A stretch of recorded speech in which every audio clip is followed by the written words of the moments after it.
All right, we are very excited today to talk to She-Hulk writers Cody Ziglar, Zeb Wells, and Jessica Gao. Y'all, Let's welcome go. to Friends from Work. Hello. Yes. Thanks for having us. Oh, thanks so much for being here. Okay, we're like a week or 2 weeks out from the close of the series, or at least the first season of the series. So I was curious, have y'all gotten a chance to actually watch back the entire show since you finished your work on it? I think my answer is going to be a little bit different from these guys because I was in post even up until like a couple of weeks after the premiere, so I've seen every cut of every episode so many times. But I was watching it along week to week. Okay. Yeah, I was that also the same doing for y'all? week to week. Yeah, I feel like episode 4 was the episode I've seen the most amount of times and the most amount of iterations of. So I think I've seen that one like 4 or 5 times, but I've only watched the actual individual episodes maybe twice. I think I've done them like twice, like once where they dropped, and then after a couple of days the hype is worn out, I rewatched them again. Oh, nice. Well, Jessica didn't help because she would have a watch party every week, but but the episode didn't get watched every once in a while if everyone was having too good of a time. So only watched yes, once. I've got to see all of them. Yeah. Well, following up on... Go ahead. Yeah, go ahead. No, go ahead. Well, following up on that question, I know that when you're making this thing, you've been doing this for years at this point, all three of you. Now that it's over, have you gotten a chance to kind of take stock of it? Like, you were in the weeds, now you're not. How does it feel? How does it feel to be finished? Any big takeaways from the series as a whole? Oh boy. Just a small question to start. Yeah, why don't you guys go? All right, yeah, I think, I mean, I feel like I had the cleanest break because I was basically just a staff writer. So like, I wrote my episode 2.5 years ago, and then I just kind of watched it with having remembered very little of actually what happened in the episode. Mm-hmm. So like, I was basically seeing it for the first time, and I was like, oh, this is great. Like, I wasn't in it every single day on set and seeing cut after cut after cut after cut. So I had pretty fresh eyes. Mm. Yeah, it's kind of strange that it's even finished because we started working on it 3 years ago, and worked really hard on it, and then I worked a little bit more on it, but Jessica didn't really get a break for the 3 years. It was just nonstop. So yeah, I think our answers will pale in comparison to hers.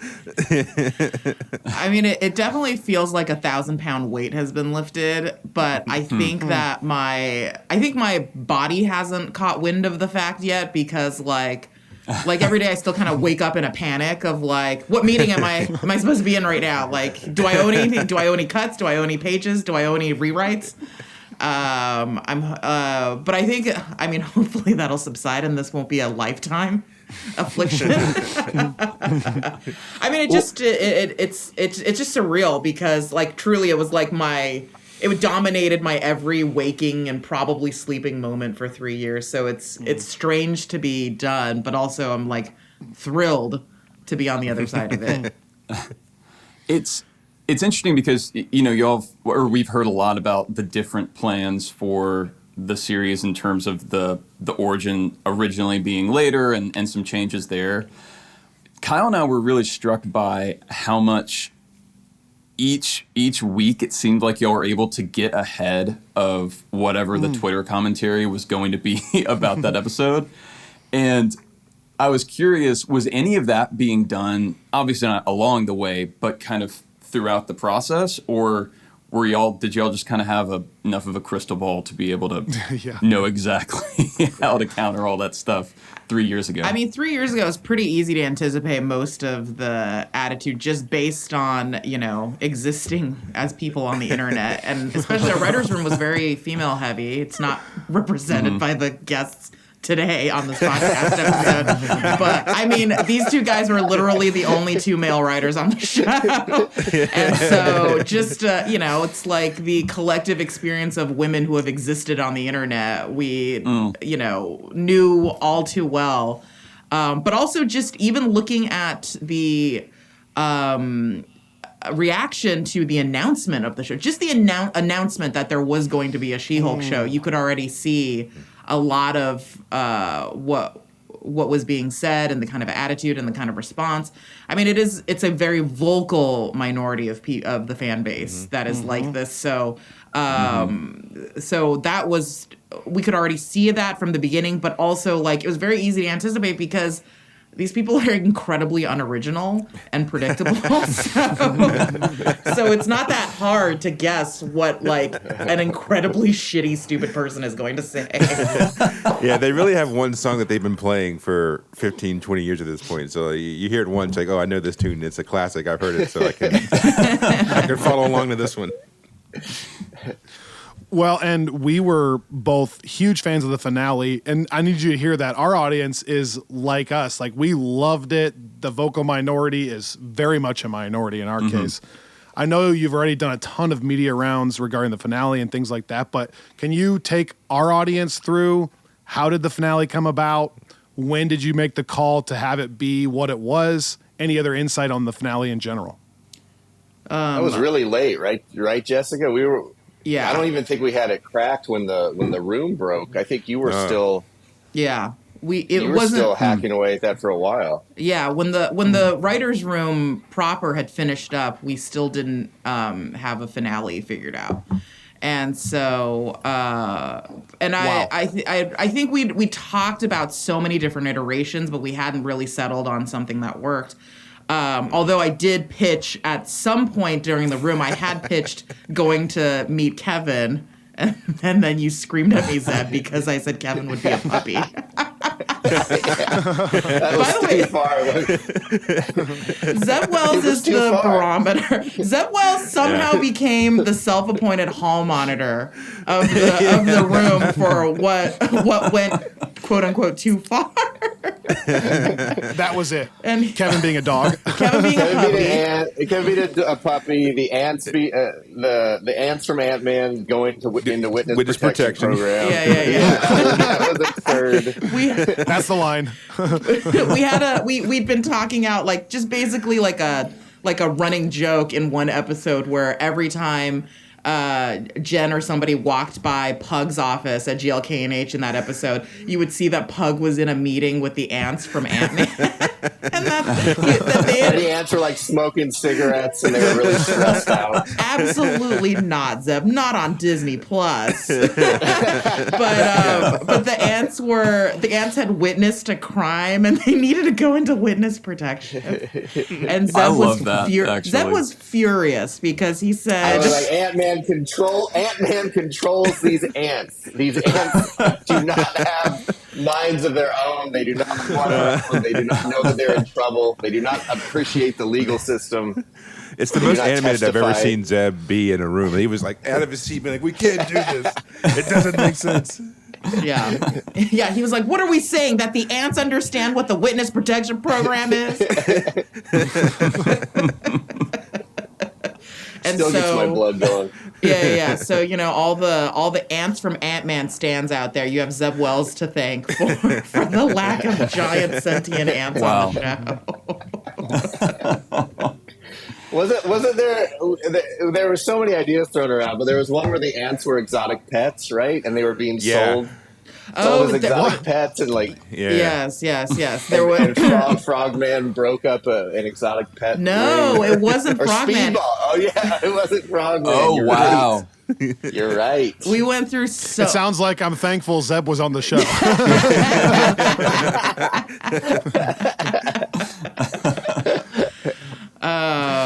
So okay, fine. Zeb is responsible for Kevin not being a puppy. That's your crowning achievement, Zeb. That's what he took from you.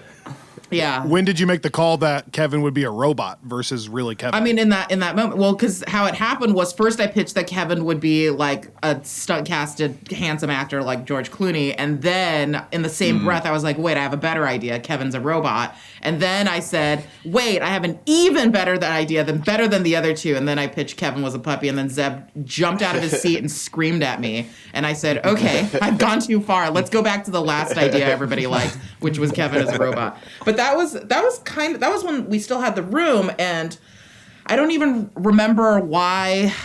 I think I never took that pitch seriously. It was kind of like for fun. And then because we still hadn't figured out what the finale was, and the room had ended, I was still going through the paces of trying to figure out the finale. And it really was, and at that point, I really felt like I put the pressure on myself to make like a Marvel ending, and that was when human Kevin, my precious real Kevin, was like, you don't need to make it a Marvel end. This isn't a Marvel movie, so there's no. I don't understand why you feel like you have to make it into a Marvel movie ending, and that really like opened up everything. And it was.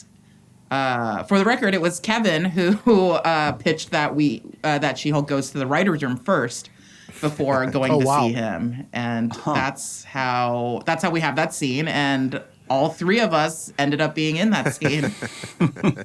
Yes, on camera. Now. Mm-hmm. Yeah. So you're gonna get your own wiki page. Yeah. So sorry, Zeb, your dreams of being a MCU superhero have been dashed. I've always wondered that, if you build up this role in your head and then it gets taken as you're the background in the writer room. Now, your shot at being someone else, it's gone. Yeah. Yeah. How does that feel, Zeb? Definitely. Yeah. Well, I'm the only one. No, you had the experience too, Jessica, where we had actors in the room playing ourselves, doing a much better job at being ourselves than we would have done. It was pretty degrading. Yeah. Well, I didn't. But Zeb loved that guy so much. Yes, he did. Zeb really did. Well, I didn't want to be in the scene at all. Like, I didn't want to be on camera, period. And the day before, we ended up needing like one more person. But I mean, I know I cannot act. Like, I'm a terrible actor. I would not have been able to sell those lines. So never in a million years. I now know that I cannot act. I did not know at the time, but I do know now that acting is hard. Yeah.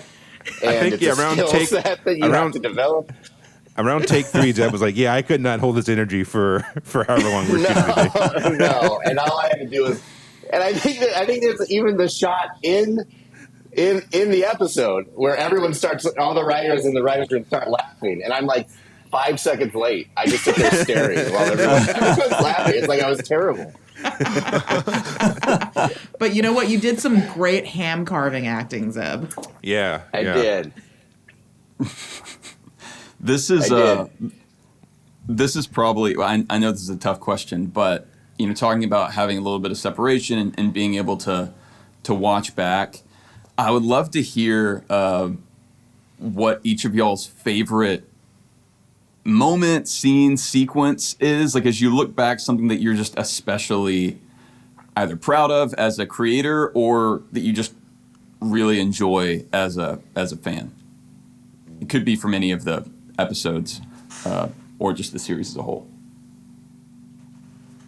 Well, the episode I wrote had the great group therapy scene, and I think we worked that scene and we were all happy with it when we were done. But then seeing the actors and the actors take all of those characters and make it their own, and see what Tatiana did with it as Jen in that scene, and then seeing how Anu cut it together and shot it. It's cool to watch something you wrote and then kind of be taken away by it because of all the other professionals that have taken it, and you're kind of watching it as a fan. And when that happens, I think it's special. Yeah, that scene was so fantastic because, like, and like, bless Anu Valia for being such a wonderful director and being so game for it too, because like, she was handed a script that had a 15-page scene of a bunch of people sitting around in a circle talking, you know, and that's a tall order to hand to a director. And she didn't she wasn't scared by it. She was excited. She was like, I'm going to approach this as a play, you know? And it was just so nice to have someone not be like, well, what am I going to do with a 15-page scene where everyone's sitting around talking and no one's actually doing it, you know, there's no action, but she was so game for it. And she was excited by it, and she understood all the emotional dynamics that were at work. It was really, really wonderful. And the actors in that scene, every single person really killed it. I love that scene so much. There was a lot of it too that we ended up having to cut, but there was so much good stuff there. Everybody, every single take really, really brought it. Well, you'll be happy to know that we had a chance to chat with Anu, and she didn't throw you guys under the bus. So you're in the clear. What a rarity. Yeah, there you go. Zig, what's Cody, been you your have a favorite moment? Yeah, I mean, I guess if I'm going to go with my episode like Zeb did, really seeing the bar scene between Matt and Charlie and Tatiana was so cool. It was surreal. It was my first episode of TV I ever wrote. So I remember after being shamed in the room for pulling out a comic book for Daredevil, and being his whole angle should be she could occupy the best of both worlds, and seeing that. Watching that go from me yelling that in a room to a bunch of disgusted adults being calm down, you nerd. Seeing actually seeing it actually being shot, but also seeing the chemistry between them was fantastic. It was crazy seeing that come to light, and seeing Charlie back as Daredevil, or particularly Matt Murdock, was such a cool, surreal moment for me. And I really saw that chemistry fly and be ooh, I want to see them smooch. Just give me a little bit of smoochies. It was a really, really great scene. And it was very surreal for me seeing that go from script to actual page, and seeing it cut was really, really cool. Love that.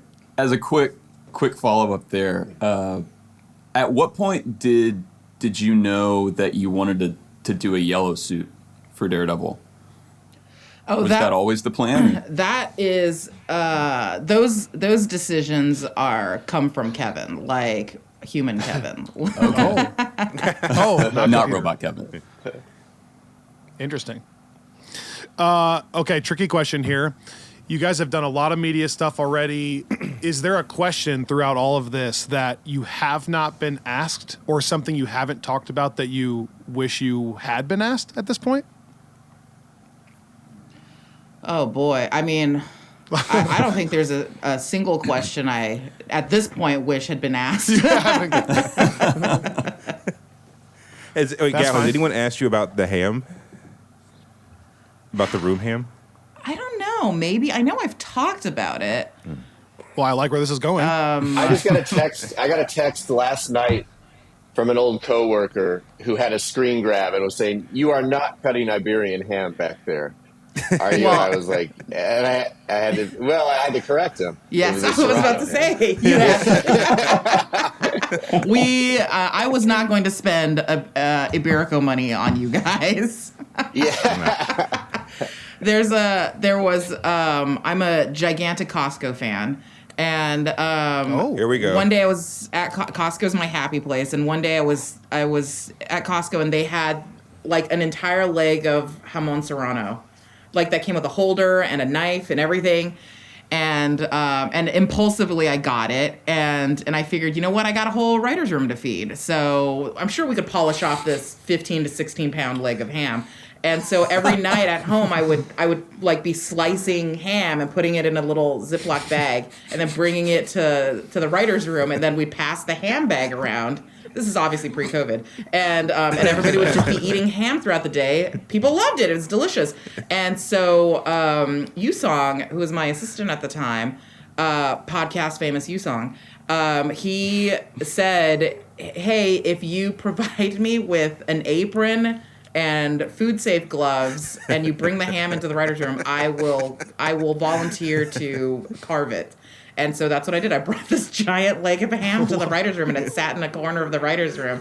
And we would take ham breaks throughout the day. But then Zeb got really, really into carving it. And, like, he watched tutorials and then spent his own money buying not one, not two, I believe three, like specialty ham carving knives, like Spanish style ham carving knives. Yeah. I was about $350 into it. And the best, and he before you loved realized carving. you made a horrible mistake. Good at it, and the best part is he doesn't like eating it. No, but you could see through the ham when I was done. It was fantastic. You had a great wrist, dude. We Like, you were really cussing it. You were really, really going through it. Yeah. But then my shoulder would get all tight. Zig would have to like loosen me up. It took a village to get through the ham, and then but Melissa Hunter was in the room, and she was a vegetarian, I believe, and she choked it down for a while. But then we finished one ham, and when we brought the second ham in, she was like, "I can't do it again. You guys have to carve that in. You have to carve that in another room." The whole room smelled like ham. That we did. We stunk up the entire room because everything's top secret, so there's no windows, and the door is closed at all times. It's soundproof. And we found out ham-proof because we were just hotboxing pure Serrano in there. Yeah, but word had gotten out around the studio that we had this ham, and so every once in a while there'd be a knock on the door with somebody holding a plate asking for ham. Yeah, I burst into the Moon Knight room at one point with a giant thing of ham. And I saw the entire story up on the whiteboard, and I was like, "Oh right, I'm not supposed to be in here. This isn't allowed." I just threw the ham and ran out of there. And ham bomb. Yeah, and we went through not one, not two, but 3 hams in that room. I just kept buying more every time. Okay, so we finished the first one, and then we were like, well, that was a fun lark. Like, that'll never happen again. And then I went to Costco and saw that the hams were on sale for 50% off, and I was like, well, I got to get it. I have to now. So then you could have gone with the Costco giant muffins. Yeah. So I brought I'm so bummed we didn't go through a full 3. pig. I know, right? I wish I got 4. Well, and then then COVID happened, and we had to leave the writers' room with only like 3 weeks left of the writers' room.